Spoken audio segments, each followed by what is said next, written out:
Hello, welcome to the class teaser for Secrets from the Sacred Well, a taste of the magical waters from the other world. My name is Anlin Avalon, and this is going to be a short class with just a very brief overview of what we're going to be talking about and experiencing in the fall Secrets from the Sacred Well class. The class is going to focus on water magic from freshwater sources, and we'll be talking about a variety of different things. Everything that is going to be in the actual class itself, I am going to touch on here in this presentation. It also gives you a really good idea of the type of information that we'll be going through, the type of teaching, my style, and what you're going to receive. Basically, each week you're going to receive a presentation that is very similar to this, and it will be more in-depth. Each one of the presentations will focus specifically on one of the sections from the syllabus, and we'll be diving deeper in. There'll be stories about fairy women, there'll be magical homework, and there will be working with water in magical ways. So let's go ahead and move on to the very first slide. So one of the most important things about water magic is water blessing. And we know from Dr. Emoto's work that by simply speaking to the water can actually change its structure. This is the basis for a lot of magic that is surrounding water, or water magic. And Dr. Emoto did the science behind it. He found and he was able to pinpoint the different types and changes that water can actually take beyond its three usual states, which is solid, liquid, and gas. He was able to really focus in, and by using modern technology, take high-resolution photos of water molecules and water crystals, and he noticed that they were different from source to source. Or if you spoke different things to different water, it would look different under the microscope. We're going to be diving into that a little bit more in the actual course itself, and talking about a lot of the science behind the water magic. But why do we bless water? That's a really good question, and one that I asked myself when we started working, when I started working a water magic practice. And water blessing is done, it's a universal practice. Just about every religion out there has some sort of holy water or sacred water, or water deity or water spirit. And so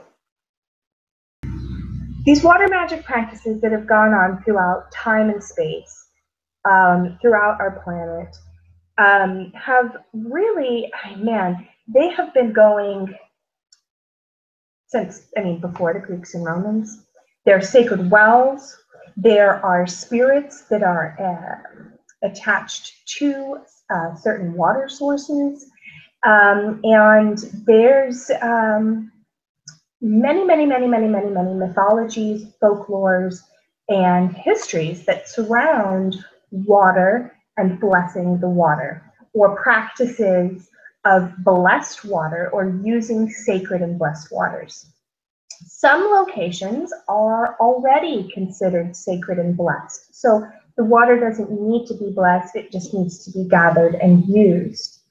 We're going to actually get into very specifics of why we bless water and looking at some of the very specific sources of water that are sacred. But a quick way to bless water, and there's many different ways, and we're going to actually be playing with some of those in our homework and some of our practices in the course. But I want to give you a little bit of something to walk away with and how to bless water. All you really need to do is find water that comes from a clean source. And this is really important because blessed water needs to come from a spring or from a very clean water source so that you can use it. Unfortunately, our rainwater is not necessarily safe to drink, and a lot of the water sources out there are contaminated. Other sacred water sources, such as Montezuma's well, contain high contents of arsenic, which you shouldn't be drinking a lot of. So you need to really find a good water source. A lot of places have fresh spring water that you can collect from sources. A lot of national parks have sacred water sources that you can visit. However, if you don't have access to these, that's okay. You can pick up a bottle of spring water from your local grocery store, and you can work with that. Now, the way that I bless water is once I have my water from whatever source that I've chosen, I have a sacred vessel. I actually have several sacred vessels, but I choose one that I want to work with, and it might have different intent. I have a black bowl that I use for dark moons and scrying and darker water magic, and then I have a beautiful blue bowl that I use for more healing types of water magic. So you want to select a sacred vessel and consecrate it, and you can consecrate it by dedicating it to a spirit or a deity. You can consecrate it with the elements. You can consecrate a smudge or smoke. And you can also consecrate it by taking it to a sacred water source and dipping it in. Or if you have water from a sacred water source, you could also then use that water to cleanse and purify the actual vessel itself. For me, it's really important to have either a dedicated or a sacred vessel to work with so that it really brings that energy in and focuses it on magic and spirituality. For example, the bowl that I use to make pie or salad or different food items, I don't want to use that because that's a very mundane bowl for me, and I throw it in the dishwasher and I cook in it, and sometimes I have eggshells in it, and so I don't really want to use that type of vessel. So find something that's beautiful and that works really well for you. Now, once you have your vessel and it's all set up, put your water in the vessel. Once the water is in the vessel, this is when the blessing comes in. So there's several different ways to bless water, and we're going to actually work with them very specifically, but this is a very simple way. All you have to do once you have your sacred vessel and your water is hold your hands just very gently over the top of the bowl, and or perhaps submerge your fingers into the water, making sure that your hands, of course, are clean. At that point, you want to say either a prayer or a blessing, and it doesn't have to be anything amazing. It doesn't have to be some epic poem or a spell that rhymes. It can just be simple words like, "Sacred water, thank you for all that you have given to me, and I now, with the power of my spirit and my soul and healing and purity, bless this water and make it holy and make it sacred." Saying prayers over the water helps to bring it into that sacred state. Now, like I said, we're going to actually work with a few different traditional ways to make waters, some with silver, some with the energies of the moon. and some with other elements. And we'll be going over that in the course. And like I said, you're going to have some homework. So you're actually going to be making some of these things, and then you'll have several different waters to work with in the future. Now, why we need to bless our waters now more than ever? These simple water blessings, and the one that I just told you how to do, can be actually performed at places like the beach, a sacred river, or a river that you're connected to, a lake, a pond, a creek, any of the water sources that flow through your general area can be blessed in this same manner. A lot of times what I like to do for that is really bring myself into a meditative and otherworldly state, and perhaps work with a spirit or deity to bring in the holiness into my actual physical body, and then bring my body into the center of this water, and then stretch my arms out and be the conduit from the deity or the spirit to bring that blessed energy into the water. Now, it's really, really important that we do this now. As I am recording this, there is much, much turmoil in the world. We have the CEO of Nestle who has made statements about water is not a human right. We have oil spills. It seems like every other week there's a new oil spill or water that has been contaminated. We have Flint, Michigan, where the water hasn't been drinkable or usable for a very long time. And we currently are fighting the Dakota Access Pipeline in order to try and preserve the Missouri River from getting the inevitable oil spill. So these are some of the reasons, and there are many, many more. I'm sure that you can think of them as I've been speaking. I'm sure that many have been brought to your mind. There are many reasons that we need to be blessing our water and working with our water now more than ever. However,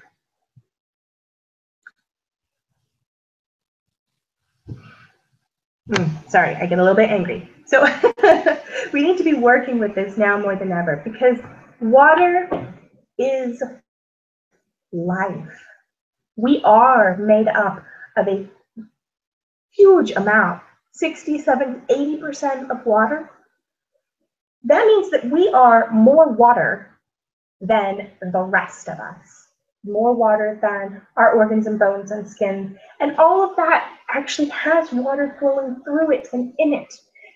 Once all of the water has been contaminated, there will not be life. So this is not necessarily a call to activism, though if you are called to that, please, please, please, please do it, because it's a much needed thing right now. However, this is more of a call to action for water witches, magical people, and spiritual people to get out and to start doing the magic that is surrounding the water. It needs healing, it needs protection, it needs love, it needs cleansing, it needs your work, it needs our work. And if we don't do it, who will? So this is some of the many reasons why now it is more important than ever to be blessing and healing our waters. Now, also in the course, we are going to be talking about the moon. The moon is intimately connected with water, the tides, and the ocean. We're going to dive into this a lot more in the course. In fact, we'll be working with some of the different tides. We'll be working with the cycles of the moon and how they're connected and how we can work with them. Witches in general have an intimate connection with the moon, and the moon has an intimate connection with the waters on our planet. The gravitational pull can alter the tides, and the cycles of the moon and the tides together can aid in your work. And we're going to talk about how you can use the tides and the moon to enhance your water magic practice. We're also going to be making a few different moon waters. as well as some floral waters and other things. I don't want to give it all away, but other things that are going to connect with the moon and the tides. All right, let's move on. So another thing that we're going to be covering in this course is myth and magic. Now, for me, water magic and my water magic practice came from an ancient practice and ancient practices that I was finding and researching and that were being brought to me in meditation. Shortly after this happened, Dr. Emoto published his work. And all of a sudden, we had the physical evidence of what our ancestors knew. They knew that water was sacred. They knew that it could change and that it was transformative. They knew these things. They also knew that it was liminal and could be a portal and access to the other world. I have a background in anthropology, and so I really value cultural practices. Now, my research has been very, very heavily in the European side. That is just because that's part of my ancestry. That's part of the way that I was, that I grew up and what I was attracted to during my research. However, it's really, really important to note that there are water magic practices, and I say that as a big term, water magic, throughout the world, throughout different cultures in different times and space. And so this is a universal thing that was then taken and put into individual cultural context. And this is how we get things like mythology around sacred wells, or the folklore about the fairy woman. Now, these are where my practices and specialties lie. So this is where I teach from. However, like I said, I want it to be known that this is universal. Just because my focus is on the European side of things does not mean that it's excluded in these other areas. In fact, I was just watching some videos on some water blessings that priestesses were doing in the East. And they're very, very different, but they still are holding this water to be the sacred thing that brings transformation. And in this case, it's through ecstatic rites. Now, the folklore that we're going to specifically talk about are going to be things like sacred wells, things like the red and the white well in Glastonbury, Sulis's temple in Bath. In the United States, we have Montezuma's Well, which was highly regarded as a sacred place by the First Nations. And we also are going to be talking a little bit about some Welsh lakes and fountains and other sources of water or water features that can be used in a modern context. For instance, fountains, there might be a beautiful old fountain in the center of your town. This probably already has a spirit attached to it because people come and they sit around it, they feed it with coins, and they often play in it, and people regard these things as very beautiful, sacred places where they honor them in tourism. And so a lot of times they can start out as thought forms and then move into actual spiritual entities. And we're going to actually talk about wells as entities themselves, wells and sacred freshwater sources that have fairy women or other beings attached, as well as some of the magic and water practices that surround sacred wells. And I don't want to give you what those practices are yet because they will be revealed in the actual course itself. But there's going to be some folk magic along with it. There's going to be some work with watery fairy women, watery deities, watery spirits. And, of course, my name is Annalyn Avalon, so we have to have just a little bit of that Avalon in there. And we're going to talk about, in the course, why Avalon is important and why it's tied into sacred wells and water magic and where it's located. However, I will give you a tiny little bit of information. To access Avalon, it's traditionally accessed by crossing water. And so this kind of gives you a little bit of a hint of where we're going to be working with this. There'll be meditations surrounding Avalon as well. So what our ancestors knew. Our ancestors knew deep down inside what Dr. Emoto was able to prove with his scientific research. They knew that water was sacred. They knew that it was life. And they had these practices in their different cultures that showed us that they honored, revered, and believed the waters to be sacred.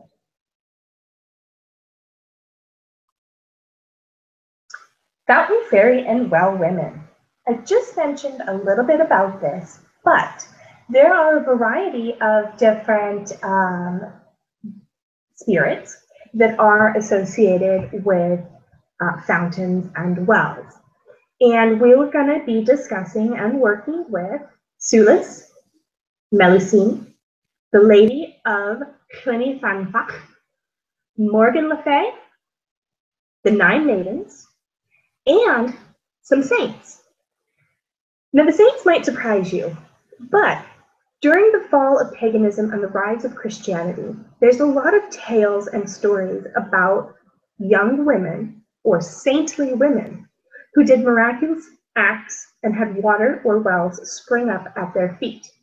It's my belief that these saints, these young women that were honored as saints for these miraculous acts, are connected to the pagan roots. And they're still pagan practices, but they're within the Christian church context. And these stories of the saints come from that time when paganism was ending and Christianity was gaining popularity. And so we'll talk a little bit about this as well, and some of the practices that they had and some of the stories that made these young watery women saints.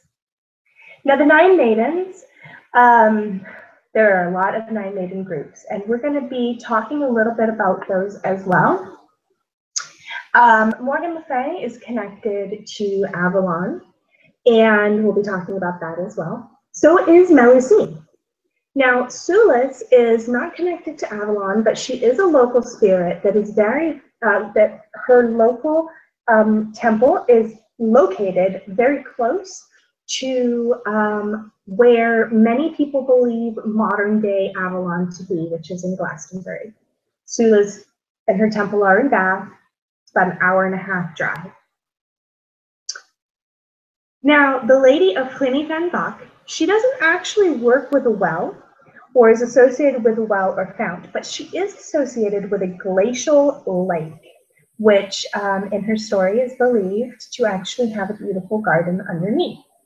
She is the poster fairy woman of healing. And so we're going to be working with her through healing and maybe even adding a little bit of herbal lore in there. You're going to hear her whole story in the course, and I look forward to sharing it with you.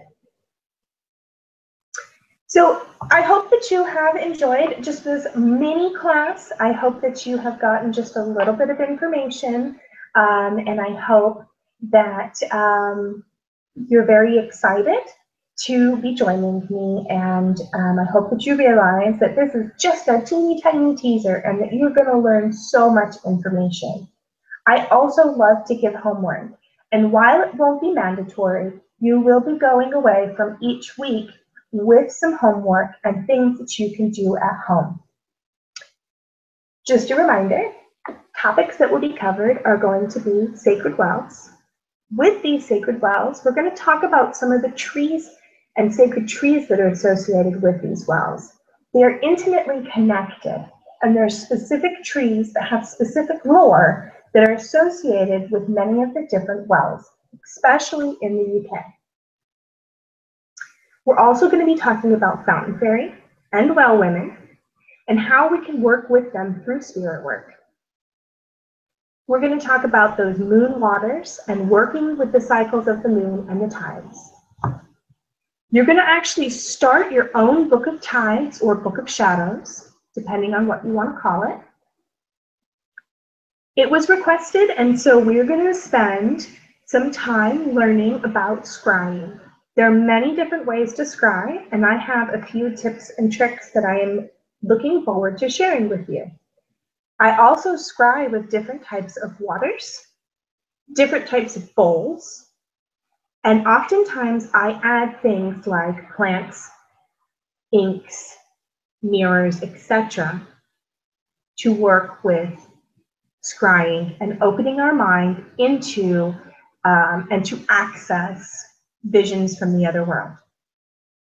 Scrying is really difficult, but I know that you can do it. It's just one of those things that takes practice. And so I'm gonna help you get into a scrying practice and working with this water.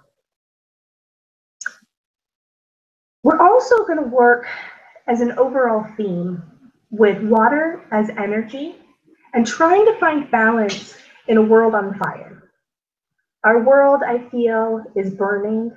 It's burning with anger, it's burning with hatred, it's burning with pain, it's burning with corporations taking things, violence.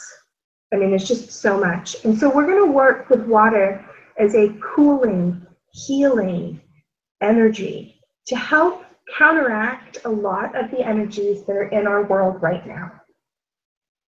So it'll be an overall theme about how to really heal and find balance with water when our world is in such a broken state.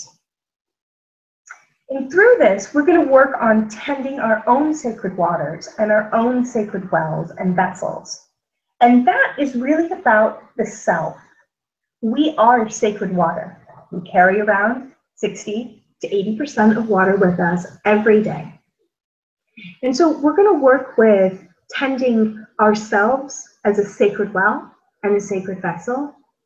And we're going to be talking about a lot of the sacred wells and some of their stories and then kind of applying them to us and what we can do magically for ourselves. And then, of course, once we've got ourselves in that beautiful, magical, balanced state, then what we can do for others, for our water sources, and for our local water and our nation's water, or wherever your particular location is. This is really, really important for me, and I hope for you as well. I do hope that you can join me in this class and in this course, and I hope that through it you find a beautiful water magic practice that can benefit not only you, but the environment around you and the spirits that you work with. Thank you so much for joining me. If you have any questions, please feel free to send me an email at watersofavalon@gmail.com. You can also find me on the web at waterwitchcraft.com. I look forward to spending time with you in this 6 weeks of water magic and wisdom from the sacred well.